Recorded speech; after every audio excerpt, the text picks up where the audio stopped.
अस्सलाम वालेकुम my social media family. उम्मीद करती हूँ कि आप सब लोग हिफ्ज़ अमान से होंगे, खुशबाश होंगे। चलिए जनाब शुरू करते हैं आज का वीडियो। और रन डाउन मैं आपको बताने नहीं जा रही बल्कि शुरू करते हैं पहली खबर से। पहली खबर जो है वो सदर आरिफ अलवी के हवाले से, और मैं आपको ये खबर देने जा रही हूँ एडवांस में। पहले भी आपको ये खबर दे चुकी हूँ कि जनाब सदर आरिफ अलवी के लिए जेल की सफाई कर दी गई है और उनके ऊपर जो है बहुत सारे जुर्म आने वाले दिनों में साबित होने जा रहे हैं। वो बहुत बड़ी बड़ी करप्शंस के अंदर जो है वो मुलविस रहे हैं। और अब की बार ये बताया जा रहा है कि जो छोटी सी बैरक है जिसमें इमरान खान को जो पहले डाला गया था, तो इमरान खान ने तो जज साहब के ऊपर अपना मैचो रोब डालकर ये कह दिया था कि जनाब और जज साहब मैंने यहाँ पे एक्सरसाइज करनी होती है, इसलिए उनके लिए तो दीवार को हटा के दूर तक ले जाया गया। फिर उसके बाद उन्होंने कहा था कि जनाब खान साहब ने कि मुझे यहाँ पे साइकिलिंग चाहिए, मैंने तो यहाँ पर एक्सरसाइज करनी होती है। लेकिन बताने वाले ये बताते हैं कि अब की बार जो सदर आरिफ अलवी का हाल होने वाला है वो दोनों जो है आपस में टकरे मारेंगे। अब आपस में किसको टकरे मारेंगे, यानी कि सदर आरिफ अलवी और उनके बेटे दोनों ही इकट्ठे जेल में जाने वाले हैं मुबैना तौर पे। ये मेरी न्यूज है। अच्छा वो क्यों? एक तो ये कि उन्होंने सदर के ओहदे पर रहते हुए दो बड़े बड़े जुर्म किए। दोनों बार जो है उन्होंने रियासत के खिलाफ काम किया और अपनी पार्टी की तरफ से काम किया। उस तरफ मैं नहीं अब जा रही, आज मैं आपको बताने जा रही हूँ कि उनकी जो सबसे बड़ी करप्शन इस वक्त बेनकाब हुई है वो क्या है, जरा सुनिए। सदर आरिफ अलवी जो हैं उन्होंने 2019 के नवंबर के अंदर गवर्नर हाउस सिंध का जो सरकारी दफ्तर है उसको इस्तेमाल करते हुए उनके जो बेटे हैं, यानी कि सदर आरिफ अलवी के जो बेटे हैं, उनका नाम आप लोग जानते हैं अबवाब अलवी है। तो अबवाब अलवी के लिए उन्होंने ब्रिंगिंग स्माइल नामी तंजीम के साथ जो है वो $25 मिलियन यानी कि 700 अरब का मुआहिदा किया। 700 अरब का मुआहिदा किया। अच्छा उस मुआहिदे के अंदर क्या था मैं आपको बता देती हूँ कि ये जो ब्रिंगिंग स्माइल नाम का इन्होंने ये मुआहिदा किया था, ये ब्रिंगिंग स्माइल्स नामी इदारा जो है ये ब्रिलियो नाम की एक फोनेटिक कंपनी से जुड़ा हुआ है। इसके जो तमाम सरमायाकार हैं और बोर्ड ऑफ गवर्नर हैं वो तमाम के तमाम भारतीय शहरी हैं।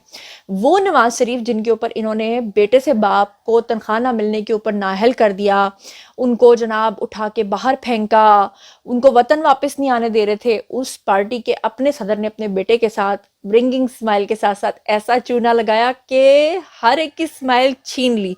लेकिन अब उनकी अपनी स्माइल छीनने जा रही है। और ये सब कुछ उन्होंने क्यों किया था? ये सब कुछ ऑब्वियसली आपको पता है कि पैसे के लिए कोई क्यों कुछ करता है। और आपको बताऊं कि अब जो सदर आरिफ अलवी ये सब कुछ कर रहे हैं ना कि मैं इजलास नहीं बुलाऊंगा, मैं ये नहीं करूंगा, मैं वो नहीं करूंगा, ये सिर्फ और सिर्फ एक्टिंग हो रही है पीटीआई को दोबारा से सेटिस्फाई करने के लिए। अदरवाइज अगर आरिफ अलवी के अंदर इतनी सी भी वो होती ना डैश डैश, तो वो पहले से इस्तीफा दे देते, वो अपनी पार्टी के साथ फिर खड़े होते। और अगर उनको रियासत के साथ खड़े होना था तो फिर अपनी पार्टी के साथ वो ये सब कुछ ना करते।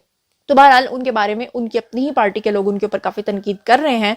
पहली बार ऐसा हुआ है, अदरवाइज तो फिर खान साहब जिसको आगे चढ़ा दें तो वो तो आगे आपको पता है आगे निकल जाता है। लेकिन खान साहब के कहे हुए को कोई गलत नहीं कह सकता। तो जनाब अब सदर आरिफ अलवी जो है वो अपने बेटे के साथ जेल के अंदर चक्की जो है वो लगता है कि पीसने की तैयारी करने के लिए बिल्कुल तैयार बैठे हैं। और बताने वाले बताते हैं कि उनकी टांगे भी यानी उनकी कांपे भी टांग रही हैं। उसकी वजह यह है कि वो परेशान है, उनको पता है कि ये सब चीजें इदारों के हाथ लग चुकी हैं और ये सब कुछ हुआ है, ये मैंने किया है, और अब आइंदा आने वाले साल वो कहाँ बिताने वाले हैं। अच्छा इससे पहले कि मैं अगली खबर की तरफ जाऊं, मैं एक बात बहुत ही इंपॉर्टेंट है जो आपसे करना चाहती हूँ। वो ये है कि कल के दिन में आपको पता है कि मरियम नवाज ने जब अपना हलफ उठाया तो उसके बाद जब वो उस्मा कारदार को मिलने के लिए गई तो खुद मिलने के लिए गई, लेकिन फिर अचानक से ऐसा हुआ कि ऐसा महसूस हुआ उस वीडियो के अंदर कि उन्होंने उस्मा कारदार का जो हाथ है वो झटक दिया। और मैंने उसके ऊपर सबसे पहले तनकीद की क्योंकि मैं शख्सियत परस्त नहीं हूँ और मैंने कहा कि मुझे वो तरीका वो जेस्चर पसंद नहीं आया। लेकिन उसके बाद फिर उस्मा कारदार जो है उनका बयान आ गया और उन्होंने कहा कि जी उनके हाथ जो हैं वो ऑयली थे, वो उस वक्त हलवा पूरियां खा रही थी जिस वक्त मरियम नवाज आई और अभी उन्होंने ओथ के लिए आगे जाना था और उन्होंने सिल्क टाइप का एक ड्रेस पहना हुआ था। तो उन्होंने कहा कि जब उन्होंने अपना बाजू और अपने चिकने हाथ जो है वो मरियम नवाज के बिल्कुल इधर तक रख लिए थे तो मरियम नवाज ने उनका हाथ पकड़कर पीछे कर दिया। तो वो अगर आपके साथ या हमारे साथ होता तो हम भी ऑब्वियसली ऐसे ही करते जैसा कि मरियम नवाज ने किया था। लेकिन बात फिर वो ये है कि उस वक्त वो जो वीडियो जिस तरीके से वायरल हुआ था उसके ऊपर बात करना बहुत ही जरूरी था। मगर जो पीटीआई के लोग हैं उन्होंने जनाब जो पहले कैंपेन क्या करते थे उस्मा कारदार को उस्मा बदकिरदार कहकर उन्होंने ट्रेंड्स चलाए, तो उन्होंने जनाब फौरी तौर पे मरियम नवाज की इस बात को पकड़ा और कहा कि देखा उनके गर्दन में सरिया आ गया, ये हो गया वो हो गया। اور جو اصل اوج تھا, جو اصل چیزیں تھیں, جو اصل ریفارمز کے اوپر بات کرنا تھی, اس کے اوپر بات کرنے کے بجائے مین اسٹریم میڈیا, یعنی یہ چیزیں تو سوشل میڈیا کو سوٹ کرتی ہیں نا کہ ہم آپ کو ولاگز میں یہ چیزیں دکھاتے ہیں, لیکن مین اسٹریم میڈیا نے بھی اس چیز کو پکڑ لیا اور انہوں نے اسی کو لے کر رپورٹنگ کرنا شروع کر دی. تو ایسے میں مجھے خان صاحب کا ایک ویڈیو ملا, اور وہ ویڈیو وہ تھا کہ جہاں پہ خان صاحب نے ایک بندے کو ایسی چپیڑ ماری کہ وہ اوپر والی چھت سے نیچے کے فلور پہ جا گرا. دیکھ لیجئے خود ہی.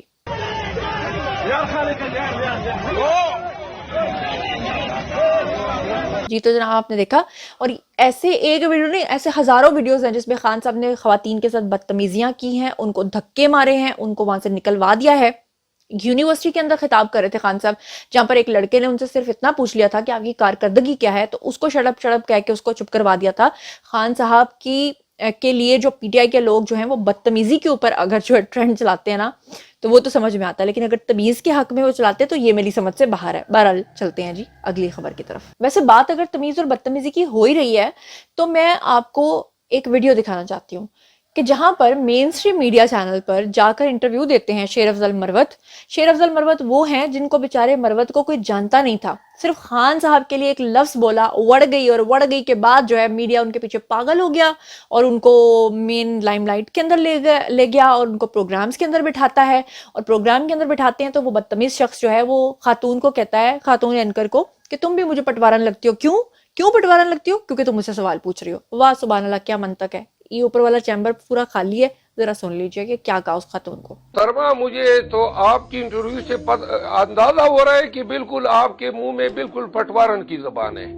سر آپ یہ کہہ رہے ہیں ہمیں نہیں, کیوں آپ یہ کہہ رہے ہیں, نہیں آپ کس طرح کے سوالات اور الزامات لگا رہی ہیں کہ ہمیں ووٹ کب ملے. جی تو آپ لوگوں نے سن لیا. اب جو علیمہ آنٹی ہیں ان کو غشی کے دورے پڑ رہے ہیں, اور مجھے پتا چلا ہے کہ جس وقت سے ان کو پتا چلا ہے کہ مریم نواز نے واقعی اوتھ لے لیا ہے, میں آپ کو بتا دوں صابر شاکر سمیت جتنے بھی, یہ صدیق جان للی سمیت جتنے بھی لوگ تھے, ان سب نے کل سے پرسوں سے بلکہ انہوں نے ٹویٹس کرنا شروع کر دیے تھے, اور اس میں یہ کہہ رہے تھے کہ مریم نواز کبھی ہو ہی نہیں سکتا کہ وزیر اعلیٰ بنے. تو جب علیمہ آنٹی کو انہوں نے جھوٹی تسلیاں دی ہوئی تھیں, علیمہ آنٹی کو جب پتا چلا کہ سچ مچ ہی جو مریم نواز ہیں وہ بن گئی ہیں جناب وزیر اعلیٰ, تو اس کے اوپر پھر ان کو غشی کے دورے پڑنے لگے. کچھ لوگوں نے تو کہا کہ 3 دفعہ ان کا بی پی ہائی ہوا, 4 دفعہ وہ دوائی لے کر آئیں, 4تھی دفعہ ڈاکٹر نے کہا تسی پھر آ گئے ہو, میں تو دوائی دے دیتی ہے. تو پھر علیمہ آنٹی جو ہے انہوں نے ڈاکٹر سے پوچھا کہ یہ دوائی جو ہے وہ کھانی کب ہے, تو پھر ڈاکٹر نے کہا کہ ایک جو ہے وہ اٹھنے سے پہلے اور ایک سونے کے بعد. اچھا, تو پھر جب ان سے پوچھا ایک رپورٹر نے کہ آنٹی جان یہ بتائیے کہ آپ کیا کہیں گی کہ مریم نواز جو ہے وزیر اعلیٰ بن گئی, تو انہوں نے کہا میں تو اس کو اس قابل بھی نہیں سمجھتی کہ میں اس کے اوپر بات کر سکوں. کیا کہا خود سن لیجئے. علیمہ خان صاحبہ, آج مریم نواز نے وزیر اعلیٰ کا حلف لے لیا ہے. وہ کہہ رہی ہیں کہ جی دعوت دیتی ہوں اپوزیشن کو بھی, آپ کے بھائی کو بھی, کہ وہ آئیں اور بیٹھ کے اس ملک کا سوچیں. اب میں ہنسوں گی اور کیا کروں گی. وہ تو اب تو وزیر اعلیٰ بن چکی ہیں, آپ انہیں سنجیدہ نہیں لے رہی. میری بات سنو, اب میں کچھ نہیں کہنے لگی. کچھ تو کہہ دیں, چلیں کچھ تو کہہ دیں. اس قابل ہی نہیں ہے کہ ان کے لیے بولا جائے, مجھے ان پہ ترس آ رہا ہے. اچھا بات یہ ہے کہ مریم نواز جو ہیں ان کے وزیر اعلیٰ بننے پر جن لوگوں کو تنقید کرنے کی پڑی ہے وہ یہ نہیں سوچ رہے کہ مریم نواز کی کوالیفیکیشن دیکھیے, ماسٹرز ان انگلش, جبکہ انہوں نے جو بزدار صاحب کو لگایا تھا, وہ بزدار صاحب کے مجھے بڑے نایاب قسم کے 2 کلپس ملے ہیں, جس میں ایک وہ کہتے تھے میں ابھی ٹرین نہیں ہوں نا جی, میں ابھی ٹرین نہیں ہوں, اور دوسرا جس میں ایک پولیس آفیسر جو ہے وہ بیچارہ ہاتھ ملانے کے لیے کس طرح پیچھے بھاگ رہا ہے اور بزدار صاحب وہاں سے بھاگتے ہیں. ذرا یہ دیکھیے. آگے بھی جانا, آرام نہ جانا سارے, ٹھیک ہے نا. نہیں اصل میں تھوڑا سا ٹرینڈ نہیں ہوں نا. جی تو جناب آپ نے دیکھا بزدار صاحب کا یہ حال تھا, اور یہ لوگ کیا کہہ رہے ہیں, مریم نواز کے اوپر تنقید کر رہے ہیں. مریم نواز کیا کر رہی ہیں, وہ ٹک ٹکا ٹک جو ہے نا وہ لگاتار اعلانات کرتی جا رہی ہیں, جیسے کہ انہوں نے پرائس کنٹرول کمیٹی کے حوالے سے کہہ دیا.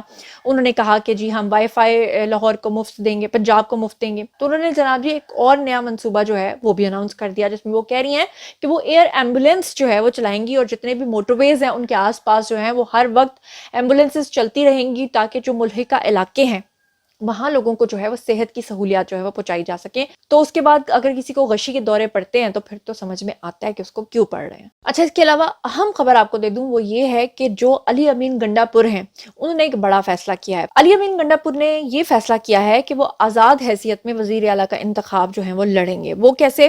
क्योंकि अली अमीन गंडापुर ने सुन्नी इत्तेहाद काउंसिल के अंदर जो है वो शमूलियत इख्तियार नहीं की है। और आपको ये भी बता दूं कि उन्होंने बात करते हुए कहा कि शौकत यूसुफ जई ने तस्दीक की है कि नामजद वज़ीर आला जो है अली अमीन गंडापुर, वो सुन्नी इत्तेहाद काउंसिल के अंदर बिल्कुल भी शमूलियत इख्तियार नहीं करने जा रहे।